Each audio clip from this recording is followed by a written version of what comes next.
Hello, bachcho. Let's see the question first. R greater than to P greater than to Q.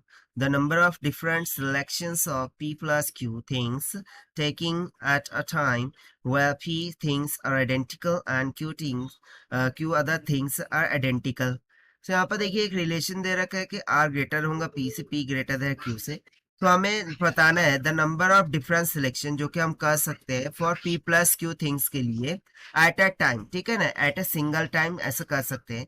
जहां पर बोल रहा है कि P things are identical, P जो थिंग्स है वो आइडेंटिकल है और Q थिंग्स भी क्या है, अदर थिंग्स है, तो वो भी आइडेंटिकल है. तो चलिए देखते हैं हम सोल्यूशन से. But before of its let's talk about the key concept which we are going to use here for this question. So देखिए एक हमने नंबर ऑफ इंटीग्रल सोल्यूशन, ठीक है ना, नंबर ऑफ इंटीग्रल सोल्यूशन, इसका हमें यहाँ पर यूज करना होगा कि नंबर ऑफ इंटीग्रल सोल्यूशन का कॉन्सेप्ट क्या है. सो देखिए सिंपल सी थिंग है. यदि मेरे पास n नंबर ऑफ थिंग्स हो, ठीक है, n क्या है, n number of things they रखी हो, ठीक है, और उसमें से मुझे r नंबर ऑफ ऑब्जेक्ट को क्या करना हो, सिलेक्ट करना हो, ठीक है ना, ऑब्जेक्ट को सिलेक्ट करना हो. सो मैं सिंपली कॉम्बिनेशन का फॉर्मूला लगा देता हूँ. LCR is equals to n factorial divided by n minus का r factorial multiply by r factorial. So बस इसी कॉन्सेप्ट का हम यहाँ पर यूज करते हुए देखते हैं फिर हम सोल्यूशन से.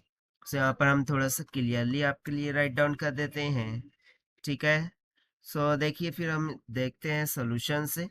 तो सबसे पहले अकॉर्डिंग टू क्वेश्चन क्या रिलेशन दे रखा है उसको राइट डाउन करते हैं कि R greater than to P greater than to Q है, और हमें जो सिलेक्शन करना है वो P प्लस Q का करना है. सिलेक्शन क्या करना है, हमें P प्लस Q के रिगार्ड में सिलेक्ट करना है, और दोनों ही आइडेंटिकल है, दोनों क्या है, आइडेंटिकल है. तो लेट्स सपोज कि मेरे पास P नंबर ऑफ बॉल्स है और मेरे पास Q नंबर ऑफ बॉल्स है, ठीक है ना, और उसमें से मैं जो सिलेक्ट कर रहा हूँ, सो मैं P में से X नंबर ऑफ सिलेक्शन कर रहा हूँ, Q में से Y नंबर ऑफ सिलेक्शन कर रहा हूँ. और ये जो X प्लस R सिलेक्शन है ये कुछ R के इक्वल है, जो कि बेसिकली हमारा ऑब्जेक्ट है जिसको हमें सिलेक्ट करना है, ठीक है ना. तो यही थिंग्स तो क्या होंगी, R के इक्वल होंगी. सो इसका मीनिंग हमें क्या समझ में आ रहा है कि यदि मैं मान लूं कि x इज इक्वल्स टू, ये हमने में p माइनस का x1 ले लूं जो कि ग्रेटर देन इक्वल्स टू 0 है. ये मैंने एक कंडीशन बना दी कि यहाँ पर जो x नंबर ऑफ थिंग्स हम p में सिलेक्ट कर रहे हैं, सो वो ऑब्वियसली किसकी इक्वल होंगी, p माइनस ऑफ x1, और ये ग्रेटर देन इक्वल्स टू क्या होना चाहिए, 0 होना चाहिए. और ये केस कब पॉसिबल हो रहा है, तो भाई जब x will be less than equals to p होगा, राइट. सो ये एक केस हमने यहाँ पर डिस्कस कर लिया. उसी के बाद यदि मैं y बोलूँ, so y number of thing that I am selecting from the q है, so it will be equals to q minus of x2 will be greater than equals to 0. और ये कब पॉसिबल होगा, जब y will be less than equals to q होगा. ठीक है, इतना आपको यहाँ पर क्लियर हो गया.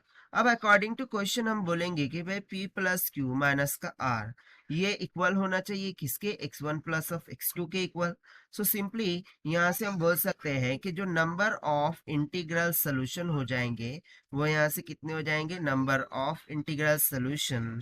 So for the value of x1 comma x2 will be greater than equals to 0 condition will be how much. सो देखिए सिंपली मेरे पास p प्लस क्यू माइनस का r प्लस में 2 माइनस का 1 इतने नंबर ऑफ थिंग्स है, और उसमें से मुझे सिलेक्ट कितना करना है, 2 माइनस का 1 सिलेक्ट करना है, simple, right. So it will comes out to be equals to कितना आ जाएगा, p प्लस क्यू माइनस का r प्लस 1 की इक्वल. और यही हो जाएगा हमारा आंसर फॉर दिस क्वेश्चन जो कि हमने सॉल्व किया है by using the formula of combination से. So if you try to match with the option, so यहाँ से कौन सा option, yes option C will become correct. So this is the required solution. I hope you understood well. Best of luck. Thank you.